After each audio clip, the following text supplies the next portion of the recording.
Hi guys, I'm an abomination of Satan! So, this is my solution to my poison ivy. Don't you love it? I love it. Yeah! So, for those who don't know, this is my T-Rex Maskimal. He's still messed up. I haven't fixed him, haven't had the time. Moving on. These are my spider hands. Spooky. These haven't had a lot of airtime. I personally love them. Moving on. Together, they make the best combination. I've been actually considering modifying the T-Rex head to match these gloves and make them a set of sorts. Not 100% sure about that, still thinking it over. Anyway, today, we're going to be talking about ways to help you have more fun and have more enjoyment and satisfaction and all those fun positive words in the fandom. Are you ready? I'm ready. Let's go! The first thing I really want to address is that, as I'm showing here, you can't take yourself too seriously. Just don't. We're a fandom of people who overly like cartoon animals to a degree that is not societally normal. And that's okay. We do weird stuff. That's okay. If you take too much energy to take yourself too seriously, you're not going to have enough time to actually enjoy yourself doing the stuff you want to do. That should make sense, right? I think it does. My next one. Spend more time doing productive things rather than unproductive things, like creating drama, or causing problems, or wasting people's time. You'll like the fandom more, trust me. Another one. Don't expect people to be friends with you. This is a common problem I see in the fandom, and I see people leave the fandom because of this. They expect people to be friends with them. What? Huh? How can you expect someone to be your friend just because they're in the fandom? What fantasy world do you live in? It's not how this works. It's a fandom. We all listen with interest. That doesn't mean we're all friends. Speaking of friends, let's talk about cliques for a minute. What is a clique? A clique is a dirty word of sorts in the socialization world.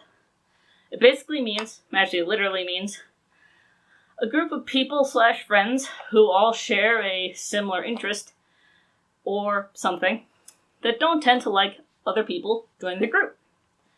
And you may remember this from high school. Your cool kids, your popular kids, your cheerleaders, cliques. Here's the thing. There are a lot of cliques in the fandom. A lot.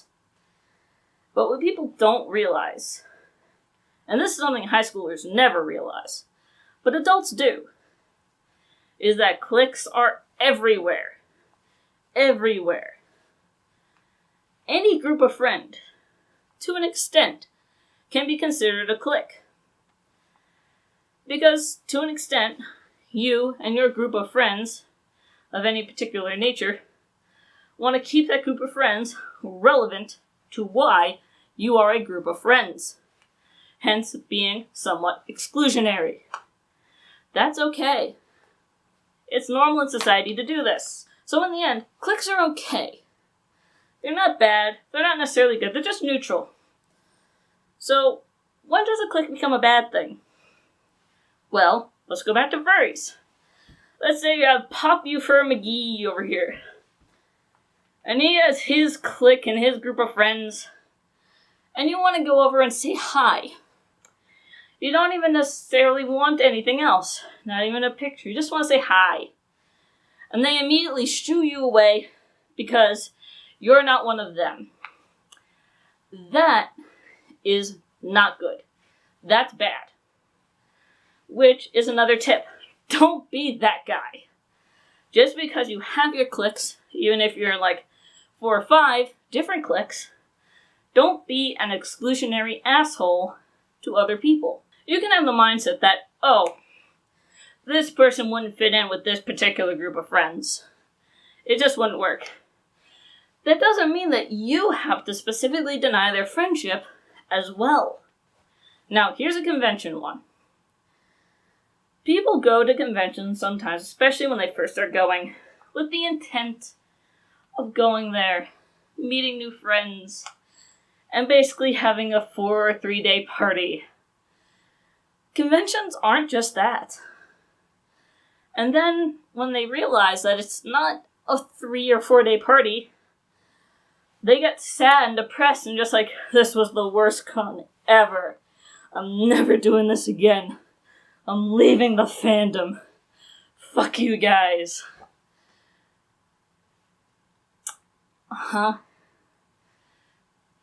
Conventions have a wide variety of activities, panels, and all kinds of fun stuff. There's no reason why you should go to a convention simply to hang out with friends, or go to a convention to make friends. That's actually the wrong reason to go to a convention, is to go to a convention to make friends. Another thing you should do at conventions is make an itinerary. Check out the master list of all the events going on at the convention. Sometimes they post it online, sometimes you get it in a con book. Usually it's posted online somewhere. Check it out. See what you want to go to. And make an itinerary for yourself. At 12 to 1, I'm going to this panel. At 1 to 2, going to this one. 2 to 3, taking a break, I'm eating lunch. Then, from 3 to 4, ooh, there's a really cool panel. I didn't even think that'd be here. I'm gonna go do that.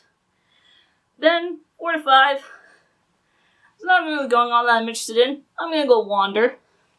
Stuff like that. Really simple, real easy.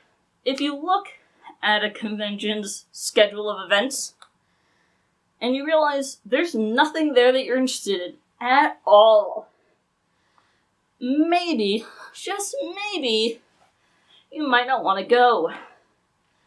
If you don't go to an event you're not going to be interested in, just don't. You're gonna have a bad time. Ooh, here's a weird one. I just remembered this one.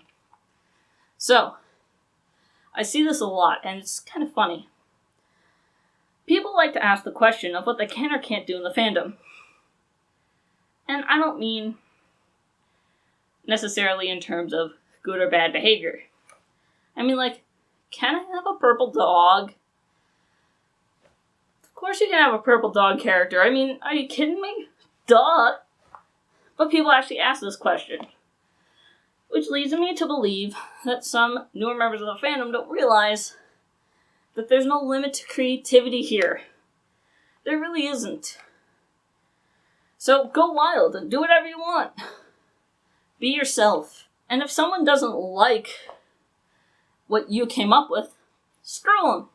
Now, if you go to someone for their actual opinion on your character's design, don't just, throw that out the window if they don't say praisey things and, oh, you're a master of design. They're being honest. And there are some rules and principles of design that exist. So yes, some things are objectively appealing and unappealing. Listen. If you want to make the changes, go for it. If you don't, don't. Do what you want. But don't consider them for being assholes, for just trying to help you, or if you asked for it. And my last thing, and I think it's a good one to end on, don't do anything if it's going to hurt someone else. Because the moment you start hurting other people, your enjoyment in the fandom is going to go down really fast. Unless that's your thing. But if that's your thing, not only wouldn't you be a good fit for the fandom, you're probably not a good fit for society. Purposefully wanting to hurt others is just wrong. There's no ifs, ands, or buts about it. It's just wrong. And if someone tells you that what you're doing is hurting someone else, reevaluate what you're doing. If you don't realize that what you're doing would technically be considered a scam, reevaluate what you're doing. If you don't know what you're doing is technically being rude or disrespectful, reevaluate what you're doing. Because if you don't, eventually it's gonna catch up with you, and karma's a bitch. This community protects itself to a great degree. So, the moment that someone starts doing something disrespectful or bad or scammy, Furries jump on it like a pack of piranhas on raw meat, in that stereotypical way that they don't actually do very often. So, yeah, just be aware. Don't hurt others. It's not that hard. If you have anything else you'd like to add to this list, because of course I can't think of everything. I have my own experiences in this fandom, and I may not realize that one thing or another thing may help people enjoy it more. I may already do them, so I wouldn't even know. I may not do them, so I wouldn't know. Leave them in the comments. And if I get enough, I may make a second video featuring your suggestions. Sound good? Alright. So, next video, I won't be wearing this anymore, because hopefully the poison ivy will be gone. Thank you for putting up with this ridiculousness, and I'll see you later. Bye, guys!